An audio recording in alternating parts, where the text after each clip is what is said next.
Band Saúde, oferecimento Santari, saúde e bem-estar.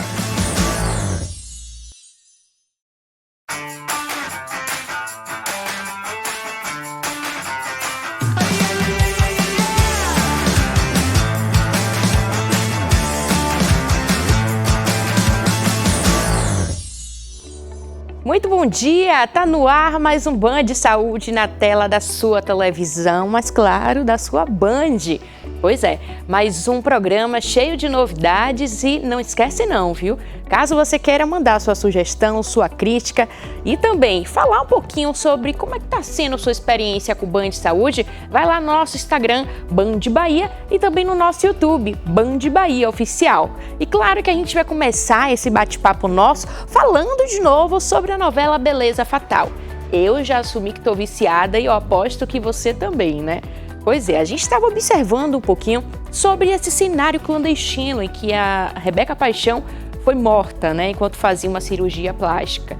E por isso, a gente percebeu que não tinha um anestesista para também acompanhar esse procedimento. E a gente foi conversar com a médica anestesista, que é Priscila Costa, e um cirurgião plástico, o Dr. Rafael Alves, para saber a importância do anestesista acompanhando toda uma cirurgia. Vamos nessa? Toda cirurgia plástica e toda cirurgia, de modo geral, precisa de um anestesista e precisa de anestesia para, de fato, dar essa segurança também para o paciente e o conforto. Mas muita gente tem medo desse processo. Eu queria que você desmistificasse tudo que ronda aí esse mundo da anestesia, doutor, e te perguntar, a anestesia é segura? E queria que você falasse também que antes da anestesia tem uma consulta pré-anestésica, né? Sim, tem muita gente que tem medo da anestesia e não tem medo da cirurgia. O que eu digo no consultório é que a anestesia vem para dar mais segurança ao procedimento. Então, o anestesista, durante todo o procedimento cirúrgico, ele está focado no bem-estar, na saúde do paciente. O cirurgião está concentrado na realização da cirurgia. E uma das formas de garantir essa segurança é antes da cirurgia, quando a gente solicita todos os exames, e o anestesista, na consulta pré-anestésica, também verifica esses exames e todas as condições de saúde do paciente. Se os problemas de saúde estão controlados, se ele tem liberação dos próprios médicos para essa realização, e dá orientações de qual medicamento suspender, qual medicamento deve manter, qual o tempo de jejum. Então, junto, o anestesista faz com que o procedimento cirúrgico fique mais seguro. Agora, o que é anestesia propriamente dita? Porque existem aí vários processos, né, para saber se é seguro ou não. Mas a gente acha às vezes que é só um remedinho que está colocando ali, mas o que é de fato? O que é que causa tanto esse terror aí para o pessoal? Existem muitas modalidades anestésicas, desde a anestesia local, que a gente faz para procedimentos menores, até a anestesia geral. E as pessoas têm até um medo, será que é anestesia geral? Será que eu vou ficar acordado? Então, alguns têm medo da própria anestesia, outros de participar daquele momento do procedimento. Então, quando a anestesia ela não é local, visa duas coisas. Uma, tirar um pouco da consciência daquele momento, que pode ser muito ruim, traumático para o paciente assistir aquele ambiente que ele não está habituado, e tirar a dor. Então, são as duas principais funções do anestesista nesse momento. E há aquele receio também de acordar no meio de uma cirurgia. Existe esse risco? Como é que isso funciona na prática?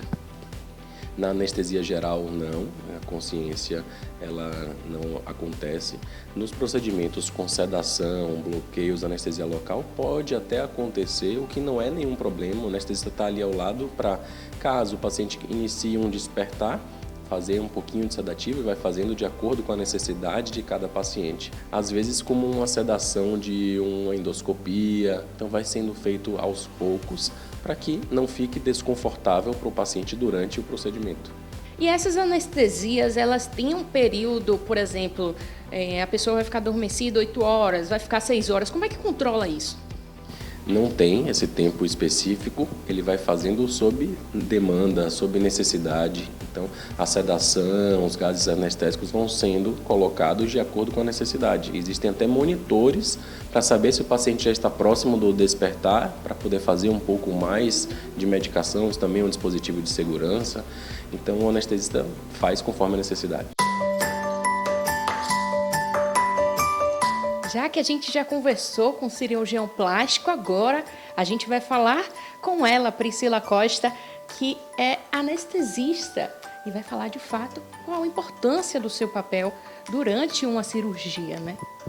Bom dia, Bruna. Primeiro, obrigada por abrir os holofotes para anestesia, que é uma especialidade que, assim, em essência, fica realmente nos bastidores, né? Mas que tem uma grande importância, assim como o cirurgião. E os pacientes, eles costumam ter, né, um certo medo da anestesia.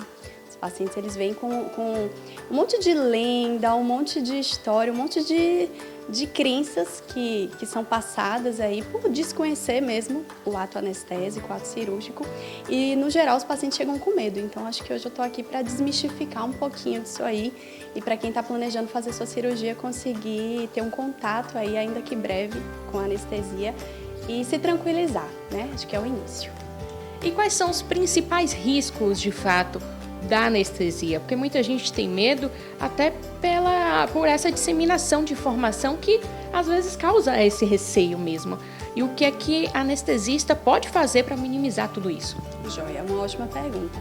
Então, eu costumo dizer para todos os pacientes que eu atendo mesmo em consulta pré-anestésica, que nada, infelizmente, assim, a medicina avançou, mas nada é isento de risco, né? Então, sempre que a gente vai fazer um procedimento cirúrgico, anestésico, até mesmo sem anestesia, eles são passíveis de complicações de riscos. Então, existe uma série de riscos descritos em literatura, desde riscos mínimos ali, como náuseas, vômitos, dor, até complicações mais sérias, obviamente. Porém, o papel do anestesista, eu costumo acreditar que é justamente minimizar esses riscos. Então, a gente não consegue zerar o risco, porque nada é risco zero, mais uma vez, porém, a gente consegue minimizar. E aí, assim, já é muito consolidado na prática do anestesista a realização da consulta pré-anestésica. Então, é raro que a gente encontre um paciente que a gente está conhecendo ali que não passou em consulta. Isso acontece mais nas situações de urgência, de emergência, que aquele paciente veio para uma cirurgia nessa situação. Mas para pacientes eletivos, a gente já tem de uma forma muito consolidada a consulta, que é onde a gente conhece o paciente, conhece todos os problemas de saúde, as medicações que ele usa, e através disso, a gente consegue classificar esses pacientes conforme digamos assim, o risco cirúrgico. Inclusive, a gente tem percentuais para cada classe desses pacientes. Então, qual é o papel do anestesista? É identificar esses pacientes, fazer uma verdadeira triagem mesmo no pré-operatório, junto com o cirurgião, junto com os exames pré-operatórios. É por isso que tem que fazer eletrocardiograma, é por isso que tem que fazer laboratório e, às vezes, exames até mais acurados, para que a gente identifique aquele paciente e otimize. Eu costumo dizer que o paciente que a gente quer é o paciente no melhor estado dele. A gente quer aquele paciente no melhor estado geral, para que ele seja submetido a uma cirurgia eletiva. Hoje eu fico muito feliz de ter a oportunidade de falar sobre anestesia, porque os pacientes, eles desconhecem, mas a anestesia, ela evoluiu tanto que hoje a gente realmente tem uma anestesia muito segura. Até para pacientes que a gente classifica como de alto risco para complicações, a gente consegue minimizar através da nossa prática anestésica, da monitorização adequada. Então hoje a gente tem muito recurso para fazer uma anestesia segura. E doutora, o seu papel termina ali ou no pós também existe algum procedimento, algum acompanhamento? Me conta um pouquinho. Então, o papel do anestesista, ele costuma se encerrar, entre aspas, quando o paciente ele sai do centro cirúrgico. Então, assim, quando o ato anestésico finaliza dentro da sala de cirurgia, que o paciente desperta, a gente costuma levá-lo para a recuperação pós-anestésica, que é uma sala que fica ainda dentro do centro cirúrgico. O paciente costuma passar ali em torno de 1 hora e meia, pode ser menos, pode ser mais, a depender da recuperação dessas funções vitais. Então, o paciente, quando ele está bem acordado, lúcido, conversando, com uma saturação de oxigênio adequada, pressão adequada, a gente se sente tranquilo de liberar ele para o quarto. Então, ele já não precisa daquela vigilância. Então, vamos considerar que a anestesia ela se encerra nesse momento, depois da recuperação pós-anestésica, que eu libero meu paciente para o quarto. Aí ele vai para a enfermaria, para um quarto junto ao acompanhante. Porém, a gente gosta também de manter o segmento, de avaliar esse paciente depois. Então, surge hoje um outro tipo de consulta que é a pós-anestésica, que a gente costuma visitar esse paciente algumas horas depois para saber se realmente evoluiu tudo bem com ele. Maravilha, então não precisa ter medo de anestesia, porque ela é uma parte fundamental para todas as cirurgias, sobretudo a cirurgia plástica, né? Sim, é fundamental. E o paciente da cirurgia plástica é um paciente especial porque ele está vindo para a gente fazer uma cirurgia eletiva, que é realmente a concretização de um sonho. Então, costuma ser um paciente saudável vindo por conta própria realizar um desejo. Então, a gente tem um cuidado adicional nesses casos, porque a gente quer que aquele paciente ele realmente saia do centro cirúrgico muito tranquilo e com todas as suas funções vitais recuperadas, estável, para poder ter altas, às vezes tem alta até no mesmo dia, ir para casa e seguir aí a recuperação cirúrgica.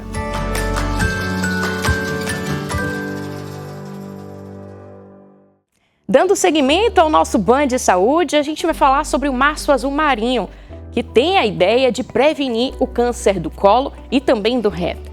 Para falar sobre esse assunto e tirar todas as nossas dúvidas, a gente vai conversar com a médica gastroenterologista da Santari, Ana Clara Barcelos. Doutora, é um prazer ter você aqui mais uma vez no nosso Band de Saúde. E claro, eu já vou te perguntando quais são os fatores de risco para essa doença.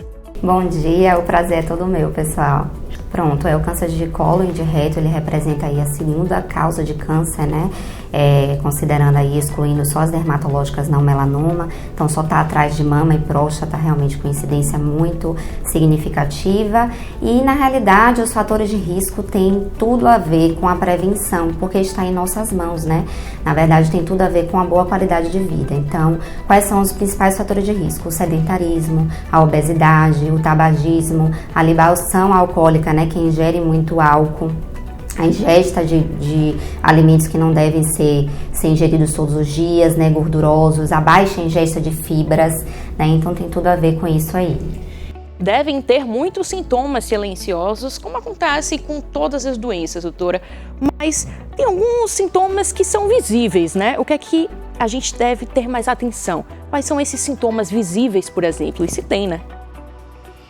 Pronto, é importante isso que você está falando, porque realmente vários pacientes são assintomáticos, né, no início da doença, porém alguns sinais podem ser o que a gente chama de sinais de alarme, né, aquele paciente que está perdendo peso, que tem uma anemia inexplicada, que tem um sangue oculto positivo, que é um exame que vê o sangue oculto nas fezes, tá, ou aquele paciente que de repente mudou o seu hábito, né, de ir ao banheiro, que de repente ficou constipado ou passou a ter uma diarreia.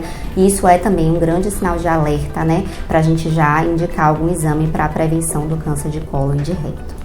Entendi, mas quais exames seriam esses? Para quem está em casa entender, eu tenho alguns sintomas e agora identifiquei através da entrevista que eu posso estar com algum problema aí. Quais são os sintomas quais são os exames que essas pessoas devem procurar?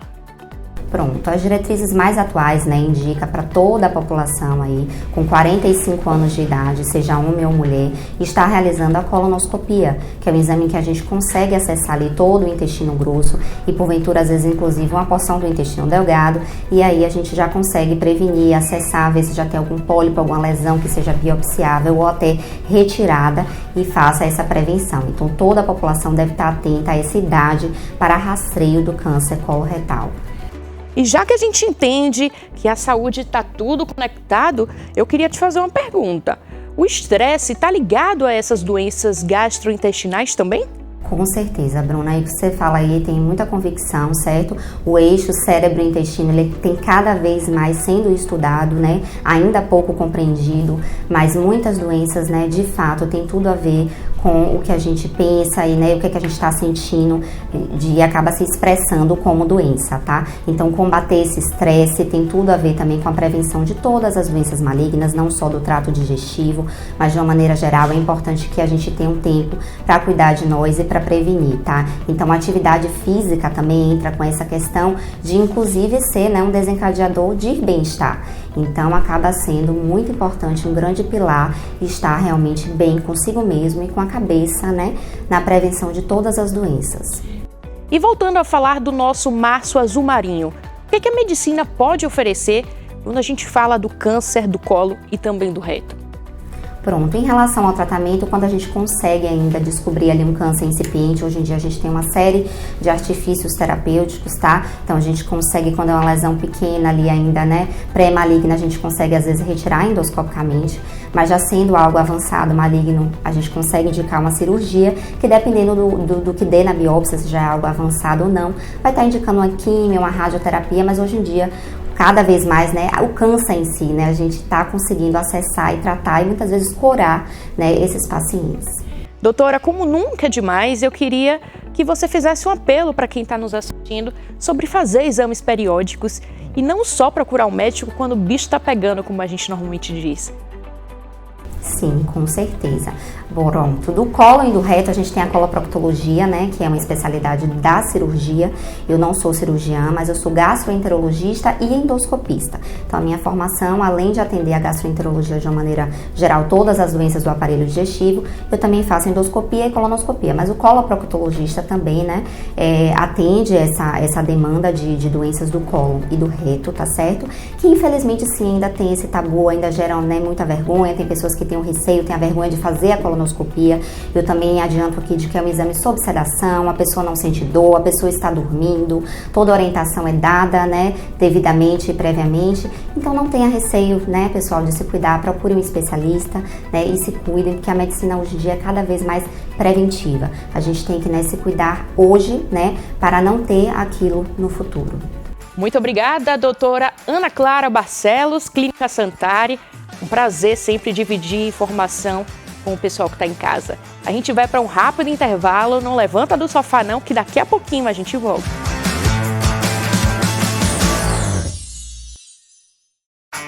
Band Saúde, oferecimento Santari, saúde e bem-estar.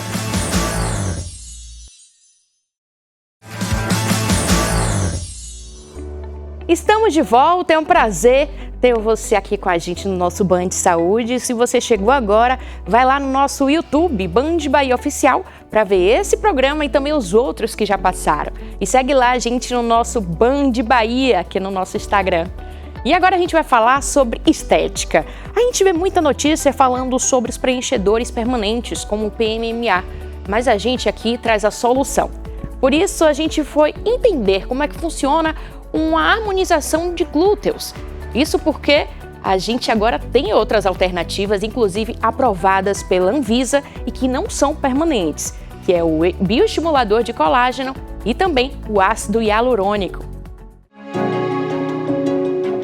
Toda a preparação que a gente tem falado no Band Saúde, nesse programa e também nos outros, sobre alimentação, sobre educação física, a gente também vai falar sobre uma área que está bombando muito, mas não é menos importante, claro, tem que ter todos os cuidados possíveis, que é a harmonização glútea.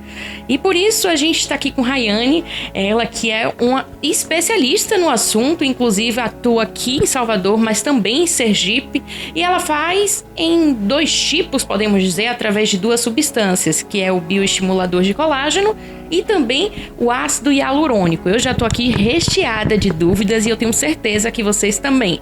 Mas a dúvida que eu já tenho inicial, Rai, é um prazer ter você aqui no Band Saúde, qual é a diferença entre os 2? Então, o bioestimulador de colágeno, ele não é para volumizar, porque a volumização será pouca, será pequena.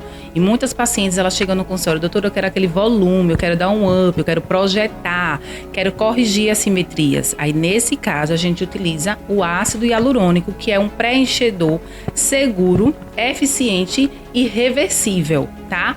Então, a gente utiliza o bioestimulador para firmar o glúteo, para melhorar a flacidez e celulite. E utilizamos também o ácido hialurônico, que inclusive pode ser feito as 2 substâncias podem ser aplicadas no mesmo momento na paciente, com o objetivo de preencher e volumizar o glúteo. E o resultado, Rai, a gente consegue ver já na primeira sessão ou precisa mesmo fazer um processo aí para que esse resultado saia? Muitos casos, sim. Tem alguns casos onde a paciente não tem muita flacidez, que ela tem um músculo bem desenvolvido, a gente já consegue entregar um resultado em apenas uma sessão de forma imediata.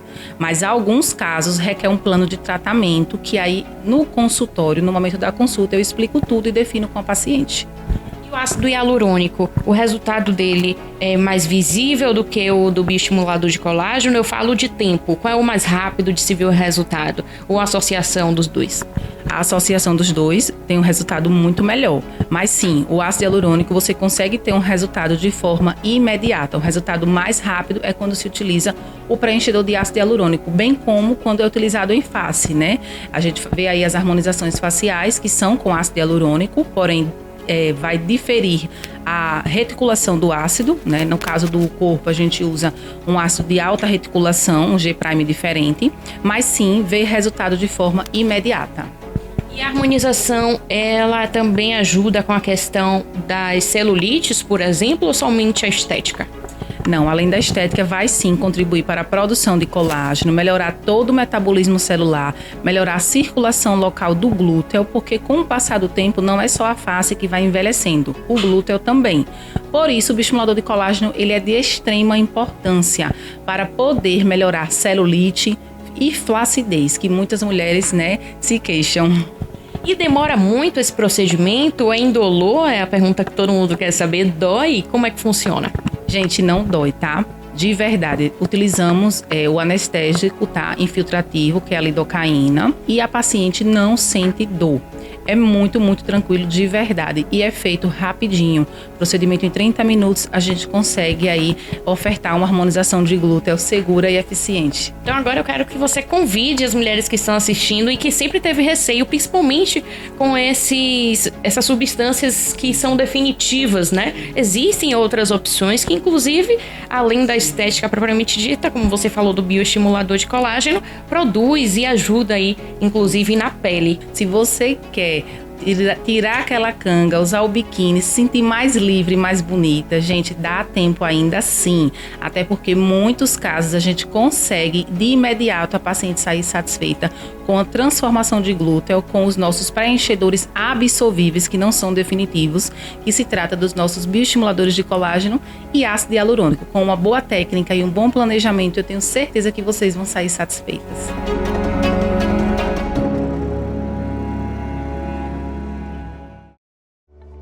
Nunca mais um esporte por aqui, né? Mas hoje a matéria é super especial e vocês vão me entender por quê. Mas o assunto é surf. A gente bateu um papo com 2 surfistas de faixa etárias diferentes, mas com expectativas iguais. Porque para eles, o surf não é apenas um esporte, mas sim uma filosofia de vida. O surf iniciou na minha vida quando eu tinha apenas 5 anos, na ilha de Tinharé, conhecida como Morro de São Paulo.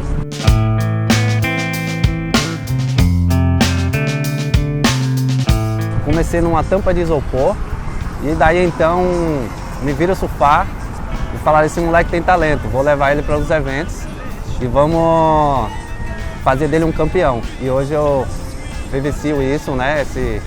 Esse título que foi muito importante, está sendo importante para mim.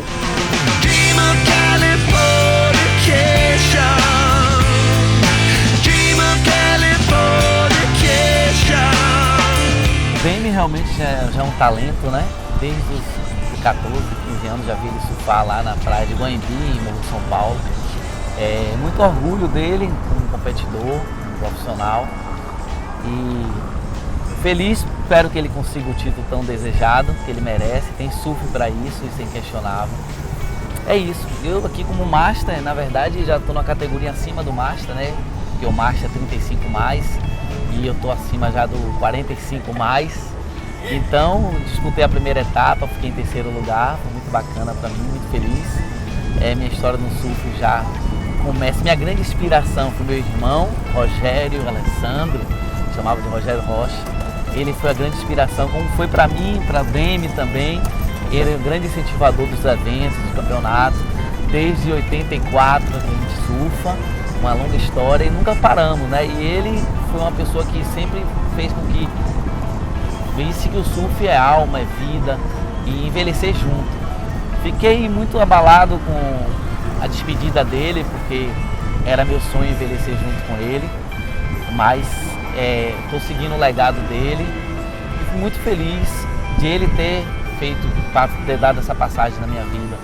E sempre eu vou amar onde quer que ele esteja e agora ele está aqui com a gente. How long will I slide?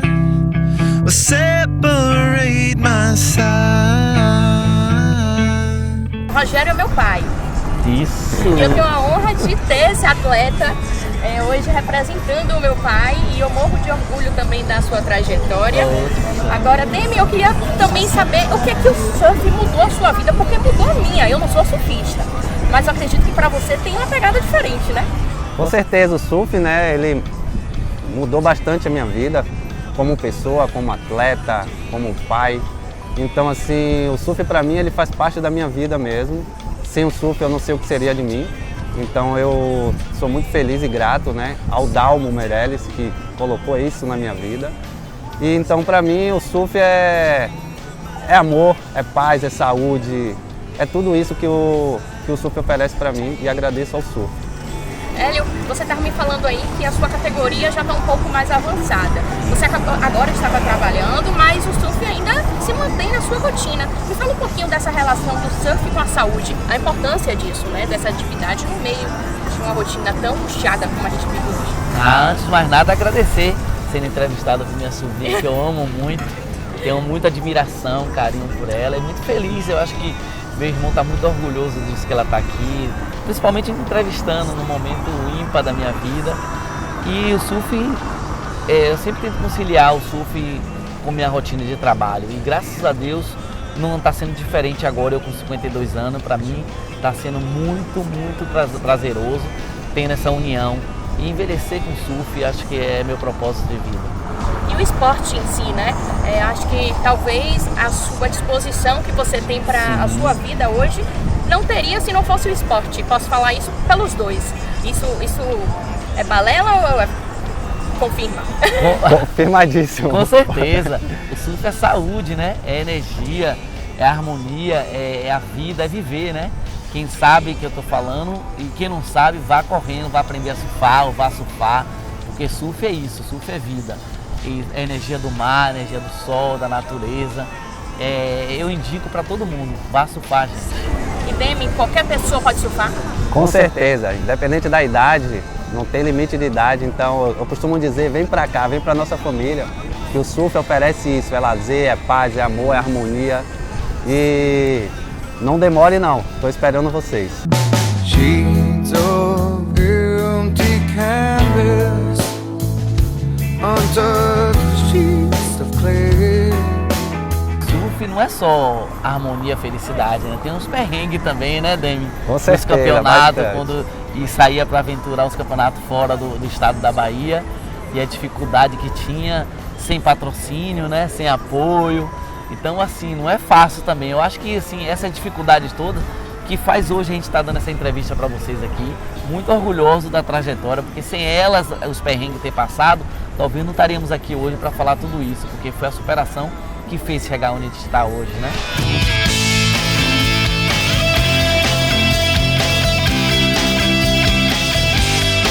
Agora eu vou propor aqui um desafio. Eu sou Rauli, podemos dizer. Eu sou a Rauli que agora quero que vocês me ensinem um dia, quem sabe nos próximos programas, a surfar. Agora eu quero sair fazendo um tubo, viu? Eu não quero menos que isso. Será que rola? Rola, né? Se botar no mar que proporciona tubo, com certeza você vai sair entubando. É propício. Então, tá fechado. Tá Pronto, espero você na próxima, hein? Combinado. Mas sua vida você já vive entubando, minha sobrinha linda.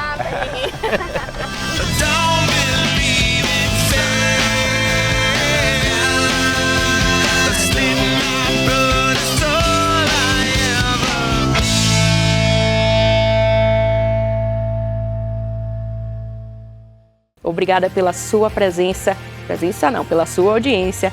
E daqui a próximo sábado, 9 horas da manhã, a gente está de volta.